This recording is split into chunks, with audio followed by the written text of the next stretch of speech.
রবিবারে সকালে দোকানে গিয়েই দেখলেন এরকম ধনেপাতা ছড়ানো মটরশুঁটি দিয়ে লাল লাল আলুর দম, সাথে এরকম লাল লাল করে ডিম কষা, সাথে গরম গরম ফুলকো ফুলকো রাজাবল্লভী বা কড়াইশুঁটির কচুরির সাথে যদি এরকম ঝোল ঝোল ঘুগনি পাওয়া যায় তাহলে কি সকালটা জমবে না? গিয়ে দেখলাম এই দোকানে দু ধরনের আইটেম পাওয়া যায়, একটা হচ্ছে কড়াইশুঁটির কচুরি আর একটা হচ্ছে রাধাবল্লভী। তো আমি দুটোই অর্ডার দিয়েছিলাম 2 পিস করে। রাধাবল্লভী কড়াইশুঁটি যাই নেবেন দাম হচ্ছে 8 টাকা করে পিস।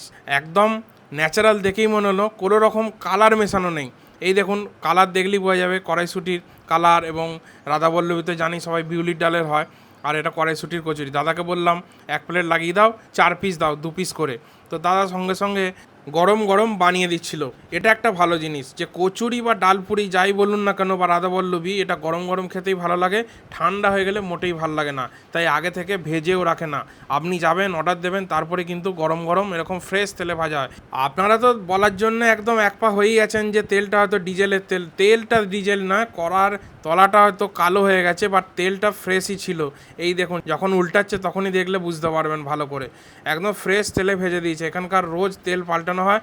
আর সাথে দিয়েছিল এরকম ঝোল ঝোল ঘুগনি, তবে ঘুগনির কলাইয়ের থেকে আলুটাই বেশি ছিল।